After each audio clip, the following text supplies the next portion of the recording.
If food has become your go-to drug to escape from reality, and you don't know how to stop this destructive behavior or emotional eating, then you might want to listen to what we have to say. In today's video, we're going to give you 7 simple tips to say goodbye to emotional eating once and for all. But before we do that, let's clear some misconceptions about emotional eating first. Emotional eating is the behavior of reaching out to food to soothe negative feelings and emotions, like guilt, anger, resentment, stress, worry, anxiety, depression, etc. The main reason behind this behavior is the same as for any other addiction: dopamine, the feel-good hormone.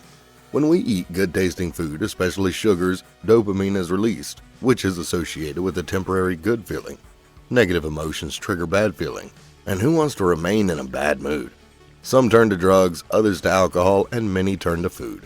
This is a bad habit, and it can only ruin our health, but lead to even more misery down the road, as not only do the negative feelings return after a short while, they intensify. So emotional eating is bad, and it's not a permanent solution to the problem. Most people realize this, and yet they can't stop. The power of addiction is that strong. You need to first internalize this belief that you are stronger than these cravings, and you can get over anything that life throws at you. That being said, let's look at 7 tips that can help you out on this journey of getting rid of emotional eating for good. Number 1. Nip the evil in the bud. First things first, honestly evaluate your current situation. First, identify whether you actually have an emotional eating problem or you just eat too much, too often. Emotional eating, as we said, is the unhealthy habit of eating to overcome some bad feeling or emotion. If you can link your bad eating habits with some kind of emotion, then you do have an emotional eating problem. Next, identify the emotions that are your triggers for reaching out for food. It might be stress, as stress releases a hormone called cortisol that can trigger cravings for salty, sweet, and fried foods.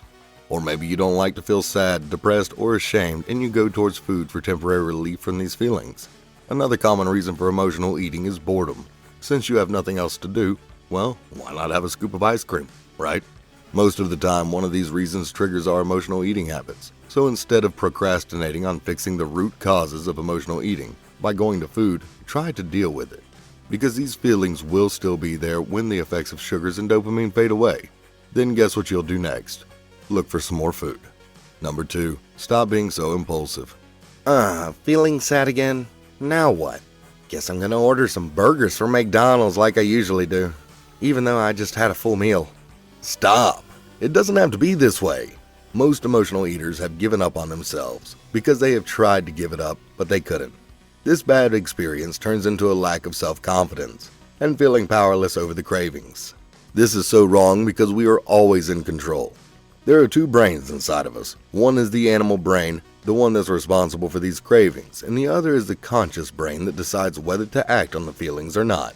Most often, the habit of emotional eating is so ingrained in us that we don't even let our conscious brains think about it. And bon appetit, before our conscious brains can have a say in the matter. An effective strategy of dealing with this is to just pause. Pause before impulsively eating for just 5 minutes. Yes, you can have the ice cream after 5 minutes.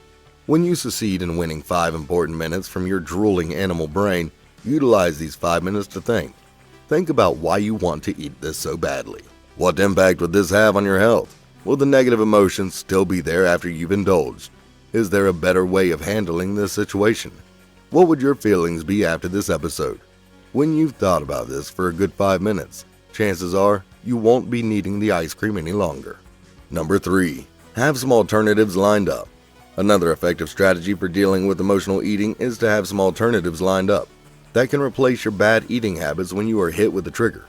In life, you're bound to have some setbacks, experience things that you don't like, and face stress from the office or studies.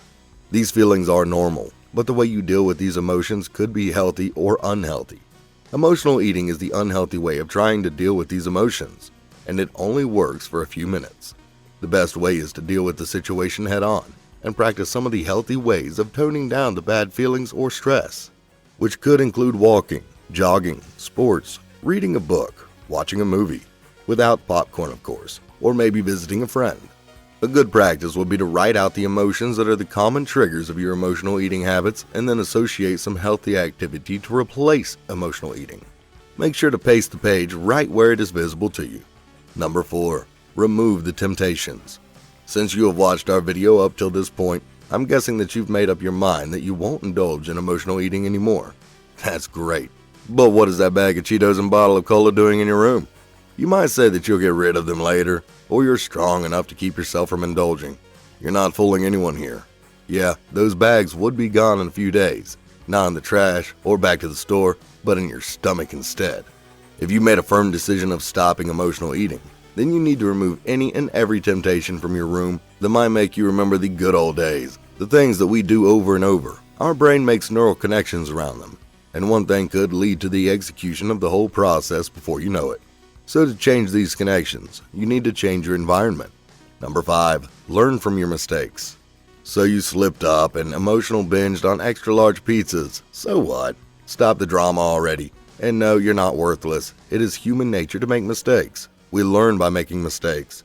I'm not going to quote Edison here because you may have heard it a million times already. The real problem is that we have forgotten who we are. A child would just laugh off a minor fall, but an adult, well, he has to maintain his image, so he won't even go there. If there's even a slight chance that he might slip, and if he does slip, my God, the embarrassment. How could he ever show his face around there again? That's the sad reality of our world today. You don't punish your child for falling when he first starts to walk, do you? We learn by making mistakes. It's just who we are. So instead of weeping over your past failures and thinking that you're worthless, move on. What you can do, however, is to learn from it. Identify your weaknesses, the reasons that led to emotional eating. By identifying the root cause, you're less likely to slip the next time. And even if you do slip, well, try again. Number 6, don't try to become a Buddhist monk. We mentioned in the last point that slipping is part of the process. But another thing that might be triggering you to slip is being too strict about it. We mentioned in another video that the ketogenic diet is great, but is often not practical due to its strictness. By the way, if you haven't watched that video yet, make sure to watch it after this one, as you might be missing out on some amazing benefits. The link is in the description box below. Anyways, as we were saying, if you try to impose too many restrictions on yourself, then you're more likely to fail. Give yourself some breathing room. Eating a little more than you normally do doesn't count as an emotional eating onslaught. Similarly, don't label every food item out there as good food or bad food. Just try to maintain a balance and enjoy everything in moderation. This way you won't feel like you are missing out on anything, or you're being punished. The life of a Buddhist monk is not that easy. Number 7, eating should be fun. When was the last time you truly engaged with your food? I don't mean the time of your last meal, but the time when you truly enjoyed every bite that you took. All the flavors that the food left you with. Due to our busy lives, often we are in a rush when eating. Rushing to catch the bus, rushing to reach the office on time, rushing to make the meeting, and all the other times we're just grazing aimlessly on food while watching TV. Most of the time, emotional eating is mindless and without any focus on the food, rather than just trying to swallow everything whole. Make it a habit to eat consciously without any distractions, and just by doing that, there are chances that you'll be able to identify whether you need to eat, or you are just trying to run away from an emotion. Finally, to summarize, emotional eating is the practice of going to food for comfort from an existential crisis. However, it is not the solution. Rather, it is part of the problem. Not only will emotional eating leave you with more guilt than you started with, but it'll also damage your self-esteem, which can lead to a never-ending cycle of emotional eating.